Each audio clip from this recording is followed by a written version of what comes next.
Hey, it's Z here, and I know I've been pretty music heavy these last few days in my music page, which is, I would say, a good thing. Let me know if you think that you would rather have me do more speaking on topics, which is what I'm going to do today, or if you would like to see me more play guitar or write poems, or even if you like my short story telling and writing, if you would like to see more of that, let me know what the people want, and I will try to get that out toward everyone. But I have a podcast type entertainment today based off of a conversation I had with Copilot, my AI. I just had a question that turned into a whole 45-minute back and forth exchange between the artificial intelligence and I. And we came to a few conclusions that I would like to just briefly or actually in depth describe and allow my audience to also understand. And one of those things is that the Speaker of the Dead, the second book in the Ender's Game series, has some philosophical and I would say topics that can be even more truer or very truer today than when that book was written, as it speaks on the universal truth, and that universal truth is actually truth itself. Because I don't know if you're familiar with the book, but what the Speaker of the Dead does is that when somebody dies, they hire a speaker, and that person tells the basically raw, unfiltered, both the good and the bad, and speaks on that person's life in a way that conveys the truth, the raw truth, in a way that promotes healing and compassion, but it does not leave out the ugly parts. It tells it fluently and thoroughly, and the question that it poses is that if politicians or influencers or people on the upper echelons of society were to be spoken about, speak of themselves. We actually told the truth about some of these influential and powerful authoritative individuals, if that would cause division or would it cause unity and more love if we told the truth more often. My idea is related to the amount that someone has, what you would call, suffered or been to hell and looked the devil in his eyes and made him and his demons basically his personal bitches, is what the language I use to the AI to describe what I feel I have been through, and also men of similar narrative as I have experienced my life. I know there are other men who have suffered deeply and are fed up with the daily identity that claims that pain is somehow a marker of character rather than what you would call love being the character, not endurance of pain, rather an honest and just character. If you have not suffered the way another man has, this is not to glorify suffering. This is actually to cause other people to not have to suffer as bad as some of us that have. But when a leader, the president, I'm not calling out Mr. President Trump, but I'm saying the president of a company or the main guy in charge. How can he dictate or judge or even understand somebody who maybe has transformed their own hell facing the devil and making him his bitch, and that person has transformed that dance with the devil, you could say, into a power and a love and a exhibition of grace, mercy, joy, peace, happiness in the context of his own, maybe not quite as recognizable, but albeit in his own respect, credible. That's where I'm getting at with some of these leaders that may have ideas about some of us men who have turned our pain into compassion and turned our pain into purpose and turned our suffering into what you would call I don't know, maybe reassurance or success within our own discourse communities and different places that we frequent. That is basically what I wanted to talk about. Is that we need to tell the truth about these leaders. If they have, say, only had one anxiety attack in their entire life, and it caused them to call the ambulance and go to the hospital, and because they felt a little fear, or maybe a lot of fear, and anxiety, and they actually couldn't handle it for the life of them. They thought there was something seriously the matter with their life, and they freaked the fuck out, and that's the only anxious experience they've ever had, versus somebody who lived in that fear and that worry and that insecurity and uncertainty and just punishment from a young age up through adulthood, and even intensely felt it for a whole decade. And that's being modest, as I had it for a decade, 9 years,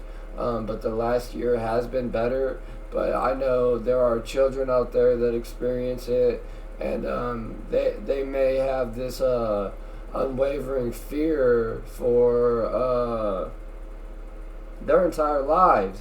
And how can somebody in a situation where they have power over even a child who has really, really suffered? It's just that life means more to somebody who has been through these horrifying, real third world and terrifying bad situations. It makes it so normal things that somebody who has not been through this form of pain, they may see somebody and they may think that their words are sensational or crazy or batshit or whatever words used to describe something that somebody does not understand as even a possibility that can occur in the natural state of, say, somebody in jail or prison or in a mental hospital or on the streets or in a home with a drunk dad or a dad that's paranoid schizophrenic and gets mad at his kid and things like that. And to those people in power, I would like to just challenge you to tell the truth. If you haven't suffered that way, be transparent about that. Tell it like it is. Don't hide behind a veil of insecurity because somebody more real than you doesn't make you feel good about yourself. So you decide to punish that person or not allow them to be in your group or club. That is totally counter constructive to your whole message. That you want somebody to challenge you, and you want somebody to keep it real and tell you the truth about yourself and about things like this.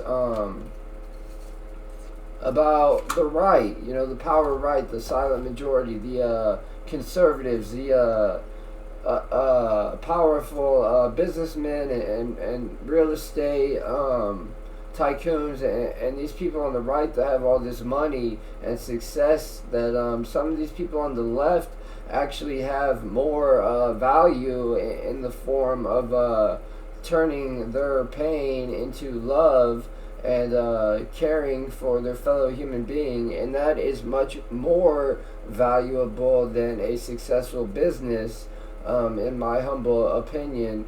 And that is where the left does not understand business sense, and they feel oppressed because they don't have money, but they need to understand their value. And if they can take their pain and turn it into an entrepreneurial situation where they can use their life experience to help other people and make a profit doing that, maybe working in a prison or just going to college for one certificate as a recovery support specialist, and they can use their recovery to actually make money. And if the left can find it within their willingness just to go and participate in some of these credibility establishing modes of enhancement and education, then yeah, they can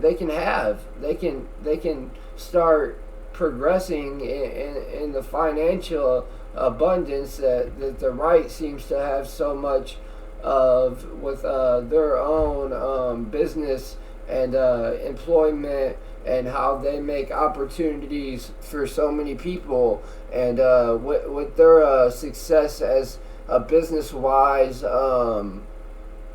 real estate investor, and they own properties that poor people can rent and make opportunities, and they can actually find it within their own love that they've established through joy and peace and happiness and mercy that they've been given throughout their life, all the grace they've been bestowed by their circumstances. Maybe they were born into a little bit better family, and they had the education in school, and they have the ability to give people opportunities, and that is so valuable because they can really help their fellow human being as much as somebody with life experience can help their fellow human being from struggling.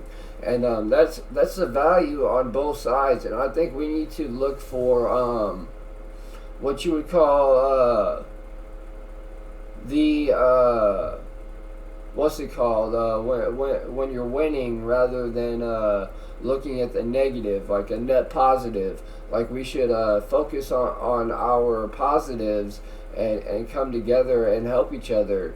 And I know that we are meant to push back and argue a little bit and call out each other's bullshit. But if you're not full of bullshit, then you're full of stuff that can really help somebody else.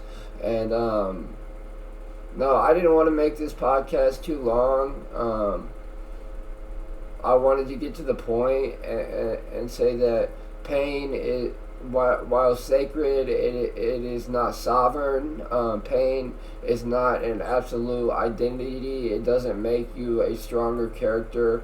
It can just very easily make you bitter or insecure by going through pain. And that is not a good thing. The thing that gives you character is when you can turn your pain into encouragement for others and protection for others, and provide for others spiritually, emotionally, even financially, because those are the best people alive. Are people on the left who have gone so far left of center that they've literally slept under bridges, and they take their left of center all the way to the right to being a billionaire, you could say. Like Marshall Mathers has done this. He does real estate and things like that, and he can really help a lot of people. And I do admire that, although his music reflects a bunch of bullshit, and I cannot get behind the shit that he fucking says. And other than his persona in the public eye, I think that he could do a lot of good because he has been through that pain and has become a leader and an influential person on the right, as far as he being a business owner and things like that. He may claim that he's left, but honestly, he has privilege, right? So, whatever he says, he is by default conservative, in the sense that he has all this stuff. But I'm not going on and on about Marshall Mathers. I love the guy. I disagree with his music and a lot of stuff he does, but I do see the value, and I wanted to go ahead and show what I meant, as far as coming together in a personal way. So that's why I spoke on that man. And let's find somebody in your own life that you do have real admiration for, and just speak well of that person. Maybe journal about what they do well and how you can learn off them. And that's really all I have to say on this short podcast. Have a wonderful day, and be true to God, and be true to the honor of your own truth, man. Honor your truth. It's synonymous with worth. Your truth is valuable and it's worth something. So there you go.